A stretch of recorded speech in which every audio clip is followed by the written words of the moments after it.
नमस्कार, गणित ज्ञान कक्षा में आपका स्वागत है। जैसा कि आप जानते हैं, हम यहाँ चर्चा करते हैं मैथमेटिक्स का chapter number first and second class 10th NCERT का पूरा कंप्लीट करने के बाद यहाँ पे चैप्टर नंबर 3 का एक्सरसाइज 3.2 हमने यहाँ पे डिस्कस किया है, जिसमें question number first, second, third and fourth हमने पूरा का पूरा सोल्व किया है। जहाँ पे पूरा ये जो एक्सरसाइज है आपका 3.2 एक graphical representation of a linear pair equations के ऊपर है। अब किस प्रकार से ग्राफियल रिप्रेजेंटेशन देते हैं, स्टेप्स क्या फॉलो करते हैं, एक बार आइए यहाँ दोहरा लेते हैं। अगर एक सिंपल सा इक्वेशन है x plus y is equal to 6, तो इस प्रकार से हम क्या लिखते हैं, इसको लिखते हैं y is equal to 6 minus x. अब एक x और y का हर एक x के वैल्यू के लिए यहाँ y का एक यूनिक वैल्यू आएगा।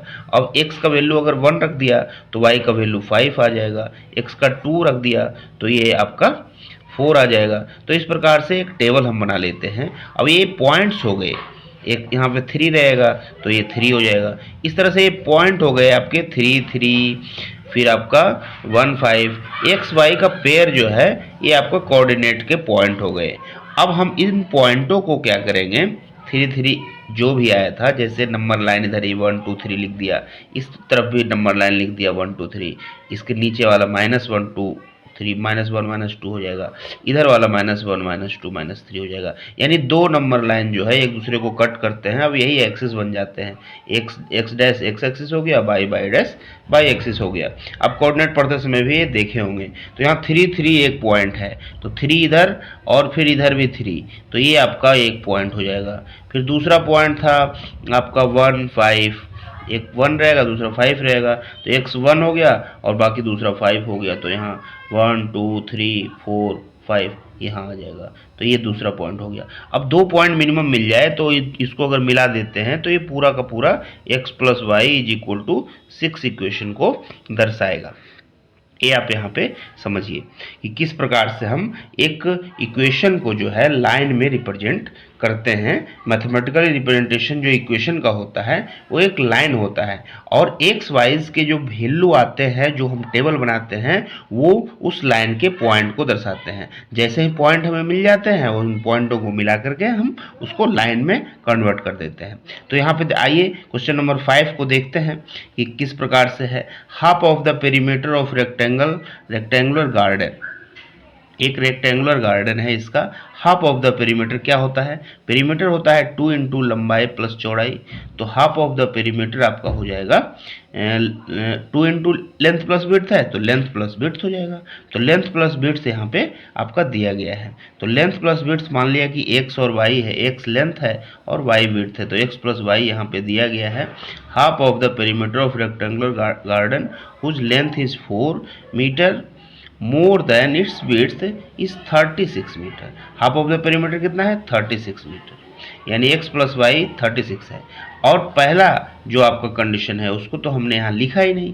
पहला कंडीशन क्या है कि whose length is 4 more than its width. अब x अगर लेंथ है और y विड्थ है, तो x जो है ये क्या हो जाएगा, y से 4 अधिक हो जाएगा, यानी कि y में 4 जोड़ेंगे तो x आ जाएगा। तो इस सेकेंड इक्वेशन आपका आ गया x is equal to y plus 4। अब इसको लिखेंगे तो x minus y is equal to 4, ये आ जाएगा। यानी पहला इक्वेशन है आपका x प्लस वाई 36, दूसरा है x माइनस वाई 4। आइए इसको ठीक से लिख लेते हैं, यानी कि x plus y is equal to 36 and second equation x minus y is equal to 4। अब इस प्रकार से हम इन दोनों इक्वेशन को एक टेबल बनाएंगे x और y के वैल्यू। अब देखिए x plus y is equal to 36 है, यहाँ पे अगर एक x y का वैल्यू इसका टेबल बनाएं, x 18 होगा तो y भी 18 होगा, x 0 होगा तो y 36 हो जाएगा, और y 0 होगा तो x 36 हो जाएगा। तो इस तरह से आपके देखिए, एक बार देख लेते हैं कैसे सोल्व किया। इस प्रकार से फर्स्ट इक्वेशन का जब हमने ये निकाला, टेबल बनाया, ये देखिए x फर्स्ट इक्वेशन जो था हमारा कि y minus x is equal to 4, y minus x is equal to 4 y length है और x यहाँ पे क्या है आपका विड्थ है, यहाँ उल्टा माना है इसलिए ऐसे आ गया। और फिर दूसरा इक्वेशन क्या है, y प्लस एक्स 36, तो y minus x equal to 4 में क्या करेंगे, x जब 0 होगा तो y 4 हो जाएगा, 8 होगा तो 12 होगा और फिर 12 होगा तो 16 होगा। तो इस प्रकार से हमारा एक्स वाई का पेयर हमारे कोऑर्डिनेट के पॉइंट्स आ गए। अब दूसरा देखिए, दूसरा इक्वेशन में x प्लस वाई 36 है तो 0 होगा तो ये 36 होगा, 36 होगा तो 0 होगा, 16 होगा तो 20 होगा। तो इस प्रकार से दूसरे इक्वेशन का भी हमें आ गया। इसमें x के अलग अलग, x जो 0 रखेंगे तो y क्या आएगा, तो यहाँ पे लिख सकते हैं हम इस प्रकार से कि y is equal to 36 minus x. अब x का वैल्यू रखते जाइए, y का वैल्यू आता जाएगा, या फिर आप अनुमान द्वारा भी लिख सकते हैं, ये तो सिंपल इक्वेशन है। y अगर 18 है तो ये भी 18 है, ये 16 है तो ये 20 है। आप नॉर्मल से अनुमान लगा सकते हैं अपना। तो ये दो आपका टेबल इस प्रकार से आ गया। इन पॉइंट को हम प्लॉट करेंगे, पहला इक्वेशन के पॉइंट को प्लॉट किया और उसको देखिए पे फिर मिलाया, तो इस प्रकार से आया कुछ। सेकेंड इक्वेशन के लाइन को प्लॉट किया और मिलाया तो दूसरा ये आया। देखिए फर्स्ट इक्वेशन का आपका ये वाला आया जिसमें दोनों का अंतर जो था 4 था। सेकेंड इक्वेशन में दोनों का एडिशन 36 था, तो 0 36 से लेकर 36 0 तक इस प्रकार से मिला दिया। बीच में आपका एक पॉइंट और आया 16 20।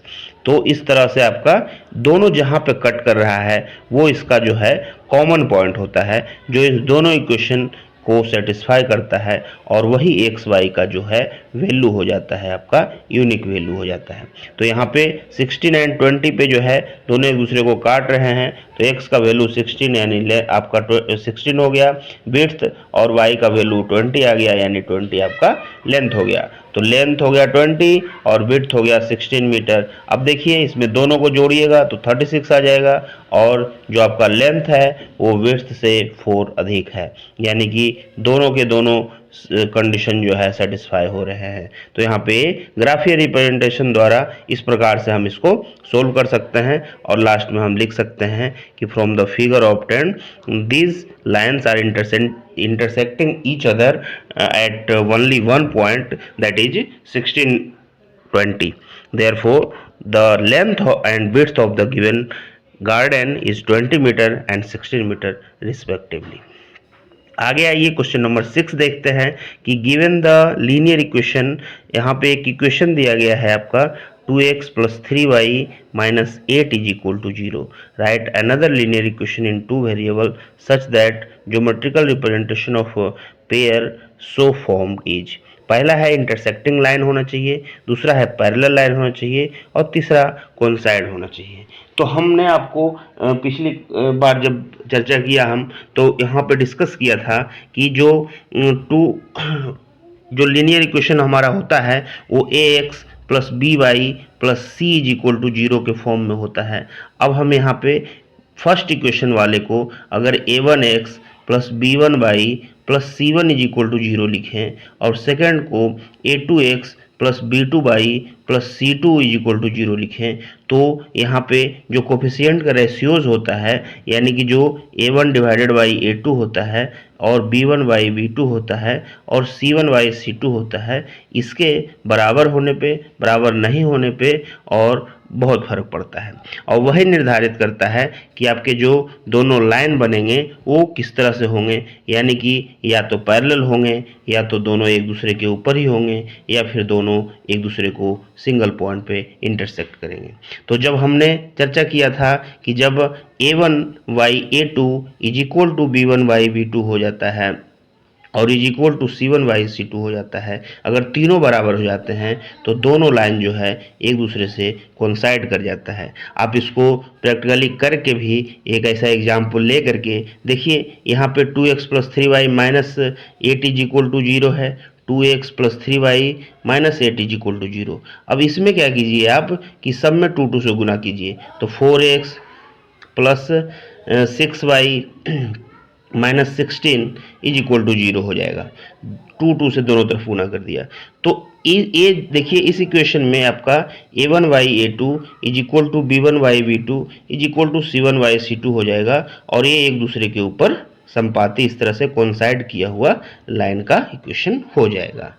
सेम उसी तरह जब दूसरा कंडीशन होता है a1/a2 is equal to b1/b2 होता है, लेकिन c1/c2 इसके बराबर नहीं होता है, यानी कि हम यहाँ लिख दें कि 3 से गुणा किया मान लिया तो 6x प्लस 9y, और यहाँ पे 8 की जगह पे जैसे 8 को होना चाहिए कि 3 से गुणा किया तो 24 ना लिख करके अगर हम 16 लिख दें तो ये क्या हो जाएगा, ये वाला इक्वेशन जब बनेगा तो ये दोनों इक्वेशन का जो होगा वो एक दूसरे के पैरेलल हो जाएगा, क्योंकि यहाँ पे हमने इसको तो बराबर कर दिया।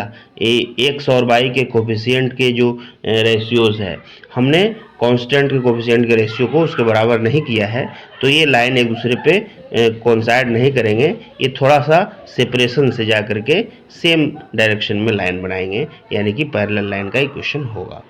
सेम उसी तरह से थर्ड कंडीशन में क्या होता है, जब यहाँ पे a1/a2 is not equal to b1/b2 हो जाए, यानी कि ये रियल में दूसरा कंडीशन आपको दिया गया है, तब इस कंडीशन में क्या होता है कि ये दोनों अलग अलग लाइन बनाते हैं अलग अलग दिशाओं में, और एक दूसरे को आगे बढ़ाने पे या पीछे बढ़ाने पे एक दूसरे को एक पॉइंट पे काट देते हैं। आइए देखते हैं। तो देखिए इस तरह से इंटरसेक्टिंग लाइन, और जो हमने अभी चर्चा किया उसका यहाँ पे दिया गया है कि a1/a2 is not equal to b1/b2, और इस कंडीशन में देखिए इस तरह से एक सिचुएशन दिया गया है कि 2x plus 4y minus 6 is equal to 0, as a1/a2 1 हो गया, b1/b2 3/4 हो गया, दोनों बराबर नहीं हुआ। अब इस तरह से आपका आ गया, ये इक्वेशन ले सकते हैं आप। पैरेलल लाइन में दोनों तरफ 2 से गुणा कर देंगे तो दूसरा पैरेलल लाइन का इक्वेशन भी आ जाएगा, सेम से मल्टीप्लाई।